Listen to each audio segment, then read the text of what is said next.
¿Cómo viste el proceso, César? Fíjate que bien, el día de ayer me dio muchísimo gusto darme cuenta que 13 millones de compañeros, compatriotas, ciudadanos mexicanos hayan salido a ejercer su derecho para democratizar al Poder Judicial, ¿no? Y me dio muchísimo gusto ver que fue una fiesta democrática, incluso ver que el expresidente Andrés Manuel López Obrador salió y participó públicamente. A mí en lo personal me dio muchísimo gusto porque con él inicia, ¿no?, lo que fue el Plan C y lo que hoy conocemos como la transformación del Poder Judicial. Y obviamente pues tiene que ver también con la jornada electoral y los resultados que se han ido dando, ¿no? Los resultados. A ver, César, durante prácticamente el proceso, todo el proceso se levantaron encuestas en donde te colocaban en una muy buena posición. ¿Cómo ves en retrospectiva los resultados que hasta ahora ha dado a conocer la autoridad electoral? De seguir así, quedarías fuera de la Corte, César. Vamos a ir a la información sobre la elección al Poder Judicial, sobre la votación de ministros y ministras. Hay que recordar que César Gutiérrez Priego en la campaña encabezaba las preferencias electorales, pero el día de la votación se dio la sorpresa. También vamos a pasar esa entrevista con Juan Becerra, el periodista, donde entrevista a César Gutiérrez Priego y dice qué pasó sobre esa elección. Hoy Hugo Aguilar Ortiz y Lenya Batres encabezan al momento la elección a ministro de la Suprema Corte de Justicia de la Nación, de acuerdo con el avance de los cómputos distritales del Instituto Electoral INE. Desde el 1 de junio comenzó con los cómputos la votación a la Corte, que al concluir definirán a los 9 ministros que conformarán el Pleno y quién será el nuevo titular del máximo Tribunal de Justicia en México.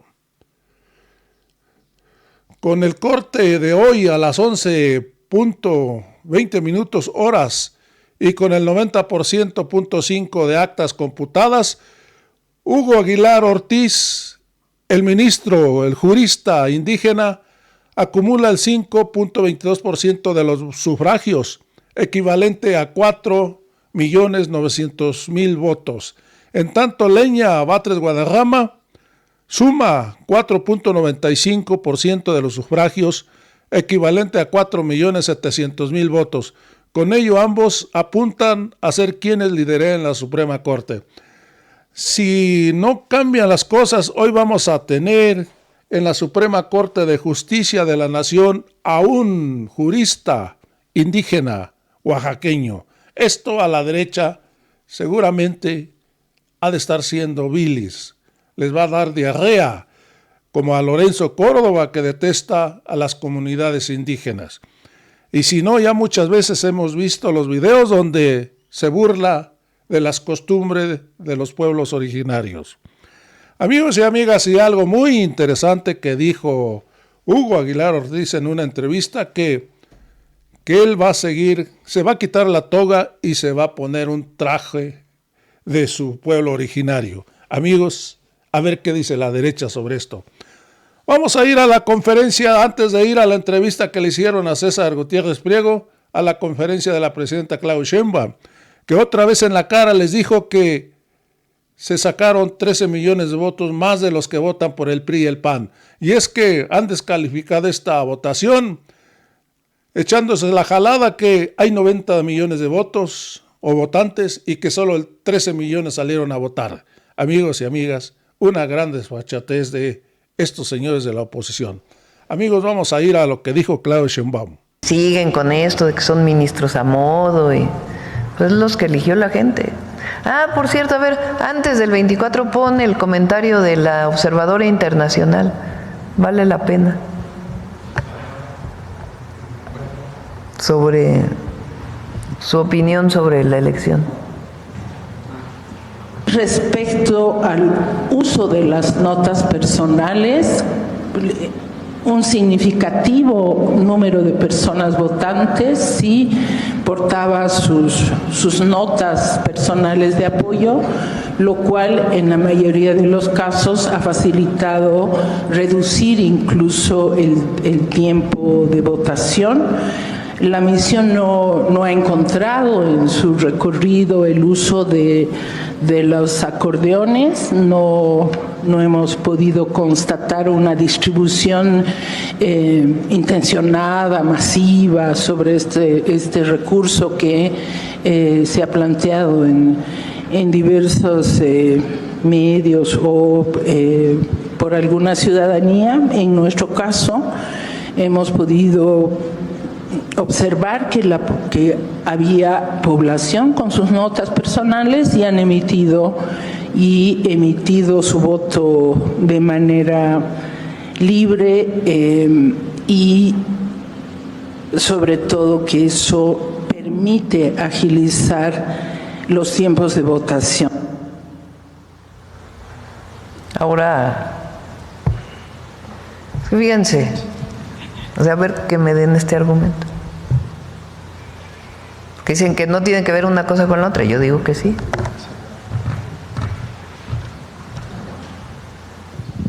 Estamos hablando de número de votantes. Entonces, votaron casi 13 millones de personas, ¿no? Vamos a esperar a que termine el cómputo. 13 millones de personas. La oposición, la mayoría de la oposición, porque como ayer dije, el presidente del PAN llama no votar abiertamente y los gobernadores del PAN votaron. O sea que así que mucha coordinación interna pues no tienen, ¿verdad? Pero además votaron 13 millones de personas o casi 13 millones de personas. Ellos, ese partido tuvo en el 2024 una votación de 9.644.918 personas. O sea, salieron más a votar de los que votaron en el 2024 por el PAN. Pues ya escuchamos a la presidenta con este video de la observadora internacional, les da un calladón de boca a Jorge Romero, líder del cártel inmobiliario, y Alejandro Moreno, que ya no hay necesidad de decir quién es porque hoy todos sabemos que es un delincuente en potencia.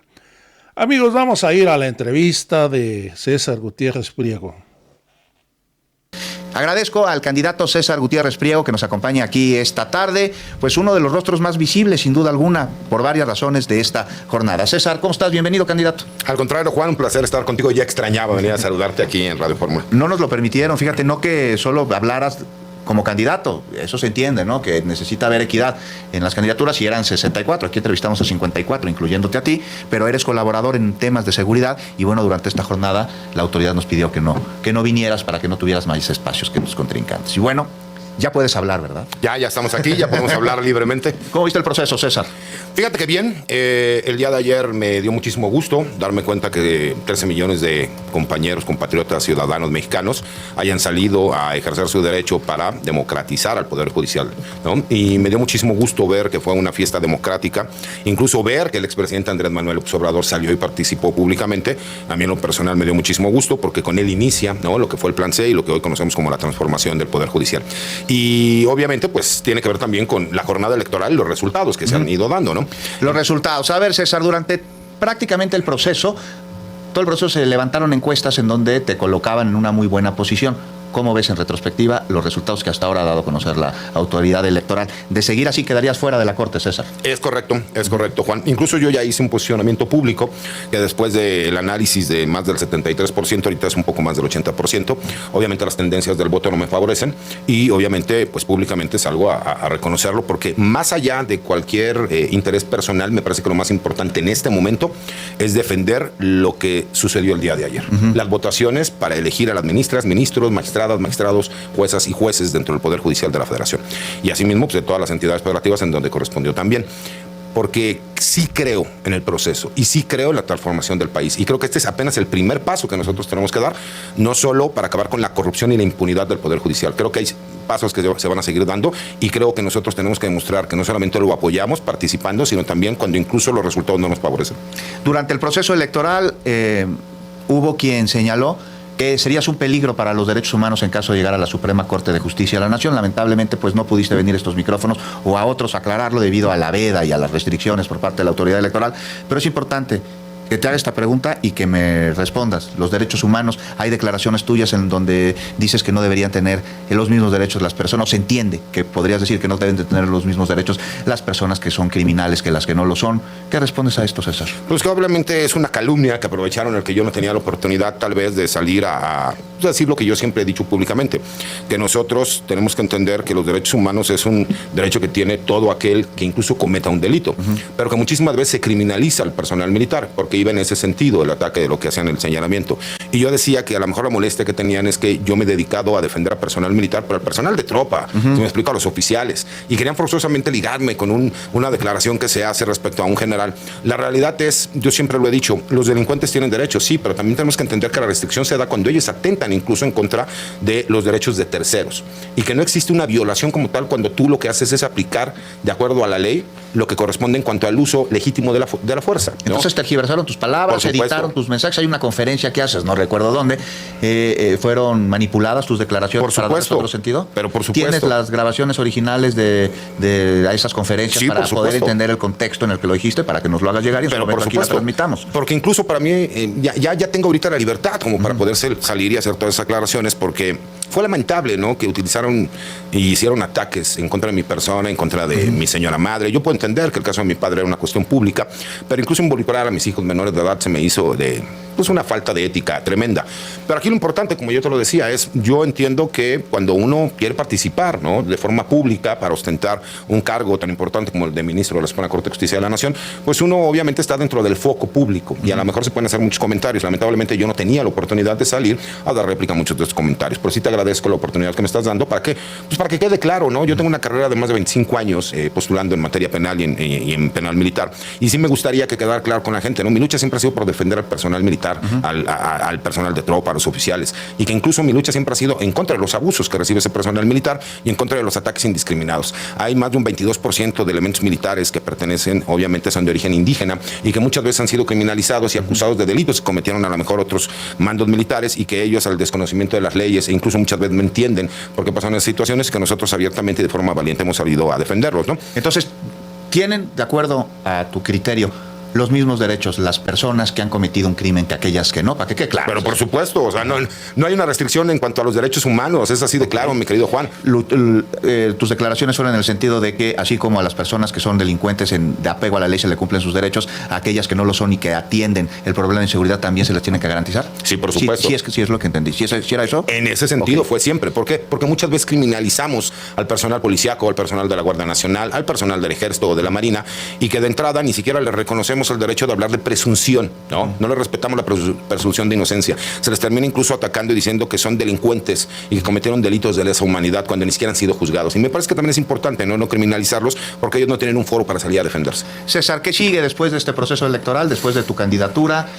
Seguirás participando, espero, en este programa, pero además de ello, ¿qué hacer? Bueno, antes que nada, si me siguen invitando, por supuesto que será un placer seguir aquí participando contigo.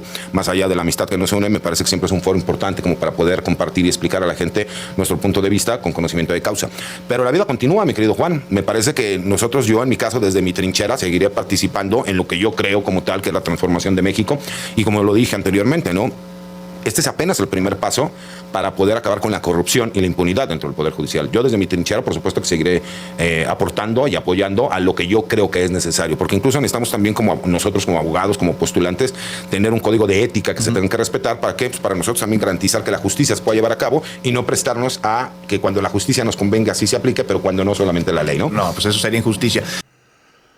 Pues esto es lo que está sucediendo hoy a las 12:10 horas, 12 de la tarde ya, con el 92.47 de actas computadas. Hugo va a la cabeza.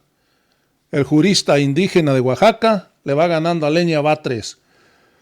Hugo va ganándole, lleva 4.900.000 votos, mientras que Lenia Batres lleva 4.700.000 votos. Una diferencia de 200.000 votos. Amigos y amigas, no creo que se mueva el resultado, pero vamos a esperar. Aquí lo más interesante es que ya declaró el jurista Hugo Aguilar Ortiz que se va a quitar la toga, que se va a poner un traje originario. Esto seguramente tiene enrabiada a la derecha, principalmente a Lorenzo Córdoba. Amigos, con esto me despido, ya sabes, suscríbete al canal y nos vemos en el próximo video.